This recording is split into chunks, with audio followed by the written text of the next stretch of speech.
اگر ہم سمندر پار جائیں تو فتح سے پہلے ہر قدم کا بوجھ خود اٹھانا ہوگا۔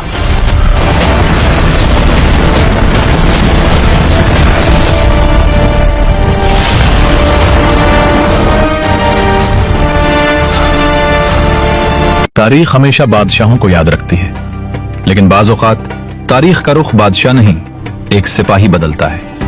8ویں صدی عیسوی میں شمالی افریقہ کے ساحل پر ایک ایسا شخص ابھرا جس کا تعلق نہ کسی تخت سے تھا نہ کسی شاہی خاندان سے۔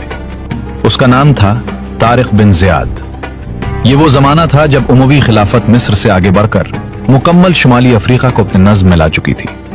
اسلامی ریاست صرف فتوحات نہیں چاہتی تھی، بلکہ ایک مستحکم نظام قائم کرنا اس کا مقصد تھا۔ اسی نظام نے طارق جیسے لوگوں کو آگے آنے کا موقع دیا۔ مورخین اس بات پر متفق ہیں کہ طارق بن زیاد بربر نسل سے تعلق رکھتا تھا۔ وہ انہی قبائل میں سے تھا جو صدیوں سے بیرونی طاقتوں کے ماتحت رہے تھے۔ اسلام نے انہیں صرف مذہب نہیں دیا بلکہ شناخت دی۔ طارق کی ابتدائی زندگی تفصیل سے محفوظ نہیں، لیکن اس کا کردار اس کی زندگی کی گواہی دیتا ہے۔ وہ ایک عام سپاہی کے طور پر اسلامی لشکر میں شامل ہوا، لیکن جلد ہی اپنی صلاحیت منوا لی۔ طارق کی سب سے نمایاں خوبی اس کا نظم و ضبط تھا۔ وہ حکم دینے سے پہلے خود عمل کرتا تھا۔ یہی وصف اسے دوسرے سپاہیوں سے مختلف بناتا تھا۔ یہی وجہ تھی کہ شمالی افریقہ کے گورنر موسیٰ بن نصیر اس پر خاص توجہ دینے لگے۔ موسیٰ بن نصیر جذباتی نہیں، انتہائی محتاط منتظم تھے۔ انہوں نے طارق کو صرف ایک جنگجو نہیں بلکہ مستقبل کا قائد سمجھا۔ طارق کو بربر فوجی دستوں کی قیادت سونپی گئی۔ یہ فیصلہ فوجی کے ساتھ ساتھ سیاسی لحاظ سے بھی اہم تھا۔ مقامی آبادی اب اپنے ہی لوگوں کو قیادت میں دیکھ رہی تھی۔ طارق بن زیاد اپنی فوج کے ساتھ ایک فاصلہ رکھتا تھا، لیکن یہ فاصلہ خوف کا نہیں، اعتماد کا تھا۔ وہ مشورہ سنتا تھا، رائے لیتا تھا اور پھر فیصلہ کرتا تھا۔ اسی دوران بحیرہ روم کے پار اندلس کے حالات تیزی سے بگڑ رہے تھے۔ وزگت سلطنت داخلی اختلافات اور اقتدار کی کشمکش میں مبتلا تھی۔ بادشاہ لزریق پورے علاقے پر مضبوط کنٹرول کھو چکا تھا۔ یہ حالات کسی فوری حملے کا نہیں بلکہ ایک محدود اور محتاط مہم کا تقاضا کر رہے تھے۔ موسیٰ بن نصیر نے فیصلہ کیا کہ کسی بڑے لشکر سے پہلے صورتحال کو پرکھا جائے۔ یہ الفاظ طارق بن زیاد کے مزاج کی صحیح تصویر ہے۔ وہ جوش سے نہیں، سوچ سے لڑنے والا انسان تھا۔ شمالی افریقہ کے ساحل پر تیاریاں خاموشی سے جاری تھیں۔ یہ مہم نہ محض ایک جنگ تھی، نہ صرف ایک سرحدی اقدام۔ یہ ایک ایسا فیصلہ تھا جو یورپ کی تاریخ ہمیشہ کے لیے بدلنے والا تھا۔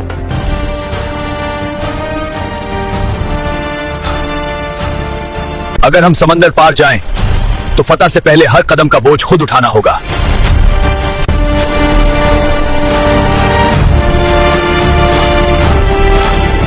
قیادت تلوار کی دھار نہیں بلکہ ایک امانت ہے، اور امانت کو انصاف سے محفوظ رکھا جاتا ہے۔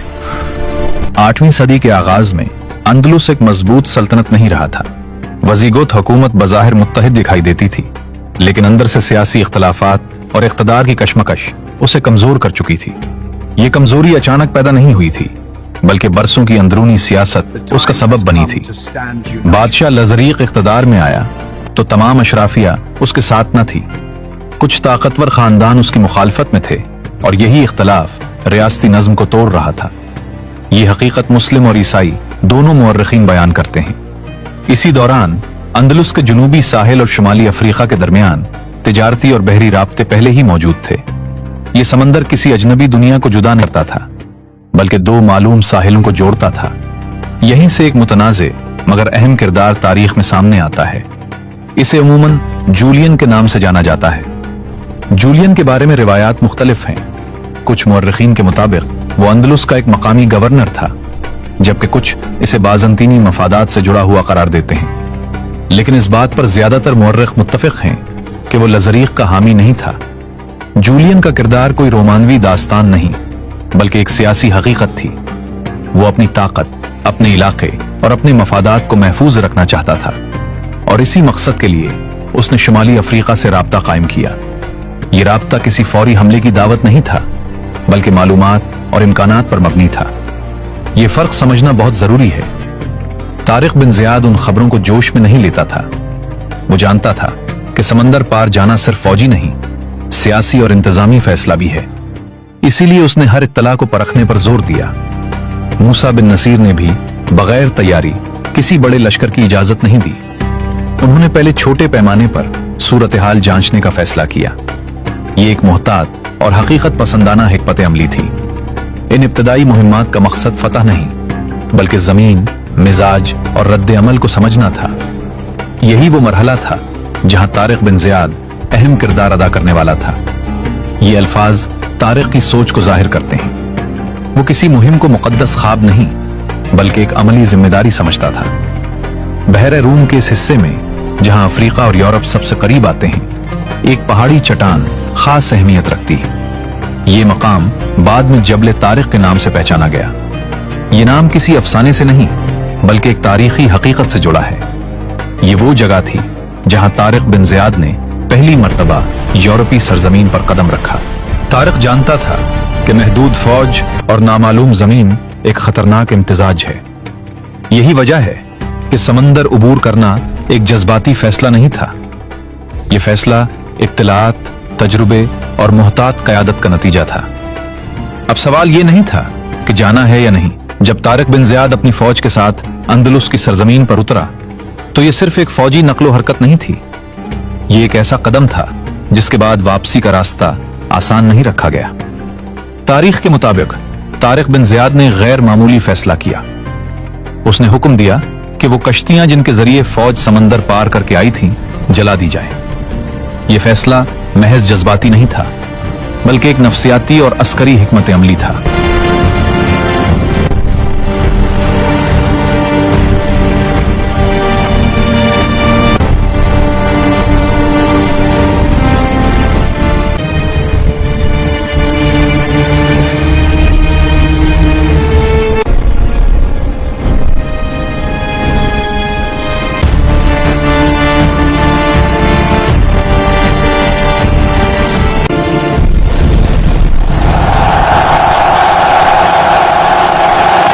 कश्तियां जलने लगीं। लकड़ी और रस्सियों से उठता धुआं फौज के सामने एक वाज़ेह पैगाम था।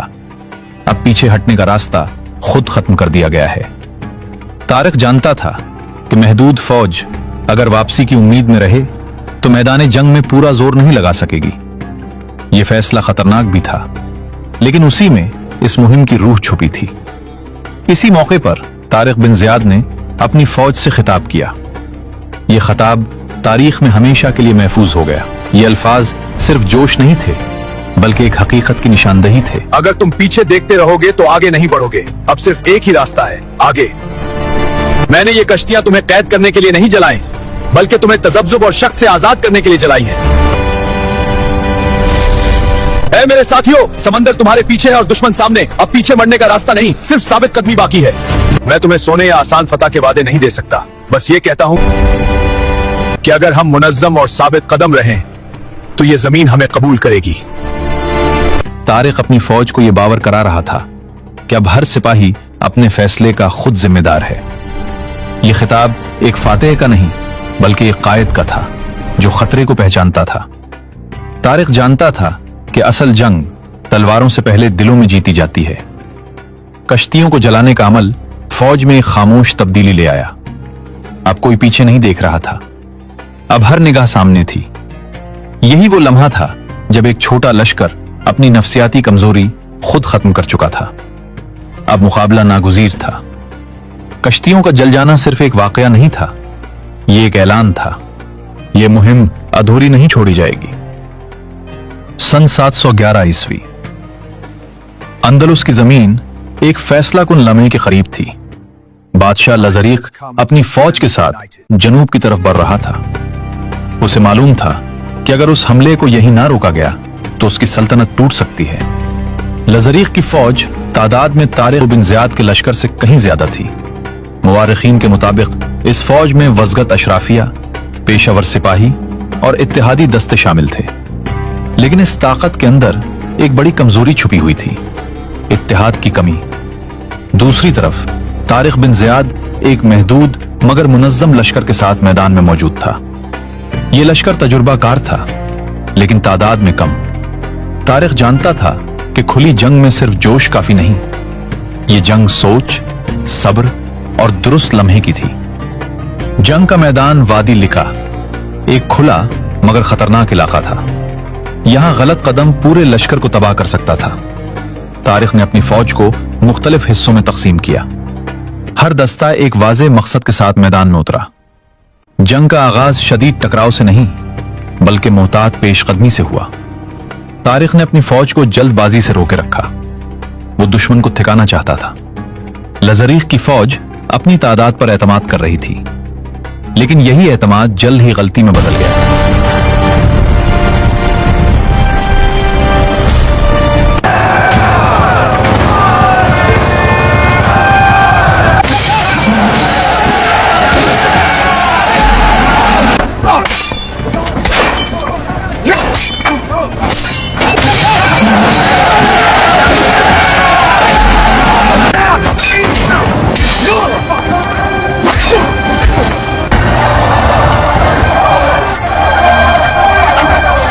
जंग के दौरान वजीगत लश्कर के कुछ हिस्से पीछे हटने लगे।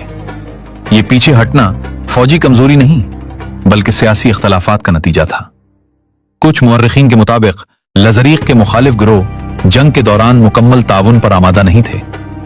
यही वो लम्हा था जिसका तारिक को इंतजार था। अब ये वो वक्त है जब फैसला होगा। आगे बढ़ो और तरतीब ना तोड़ो। तारिक ने अपने महफूज दस्ते मैदान में उतारे। ये वो सिपाही थे जो जंग के आगाज से रोके गए थे, ताजा दम, मुनज्जम और वाज़े हदफ के साथ। ये हमला अचानक था मगर अंधा नहीं। उसका निशाना दुश्मन का मरकज था। वज़गत फौज इस दबाव को बर्दाश्त ना कर सकी। बादशाह लज़रीक खुद मैदान में मौजूद था, लेकिन जब उसकी फौज टूटने लगी तो क़यादत भी कमजोर पड़ गई। इस लम्हे जंग का पलड़ा साफ तौर पर तारिक बिन ज़ियाद के हक में झुक गया। ये अल्फाज तारिक की सोच को जाहिर करते हैं। वो दुश्मन को खत्म करने नहीं, नज्म कायम करने आया था। जंग के इख्तिताम पर वज़गौत लश्कर मुंतशिर हो चुका था। बादशाह लज़रीक या तो मारा गया या जंग के बाद गायब हो गया। तारीख इस नुक्ते पर खामोश है, लेकिन एक बात वाज़ेह थी, अंदलुस की मरकजी ताकत टूट चुकी थी और तारिक बिन ज़ियाद सिर्फ एक जंग नहीं, एक दरवाजा फतह कर चुका था। वादी लिका की जंग इख्तिताम नहीं थी, ये तो अंदलुस के दरवाजे खुलने का आगाज था। अब सवाल यह था कि फतह के बाद क्या होगा। वादी लिका की जंग के बाद अंदलुस की जमीन तारीख के सबसे बड़े मोड़ पर थी। तारिक बिन ज़ियाद अब सिर्फ फातेह नहीं बल्कि एक इंतजामी और अखलाकी कायद भी बन चुका था।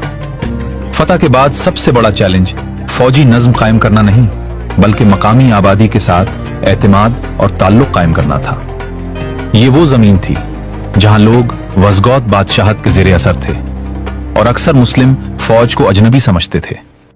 तारिक ने अपने सिपाहियों को हिदायत दी, बगैर जरूरत के किसी पर जुल्म ना हो, मकामी मजहब और रिवायात का एहतराम किया जाए, जमीन और माल की हिफाजत यकीनी बनाई जाए। ये नुक्ता नजर इस्लामी अस्करी रिवायत के ऐन मुताबिक था, जो फतह के बाद इंतजामी नज्म पर जोर देती है। शहर शहर तारिक की फौज निजाम कायम कर रही थी। मकामी रहनुमाओं के साथ मुशावरत भी जारी थी ताकि हर शहर पर अमन तरीके से हुक्मरानी हो।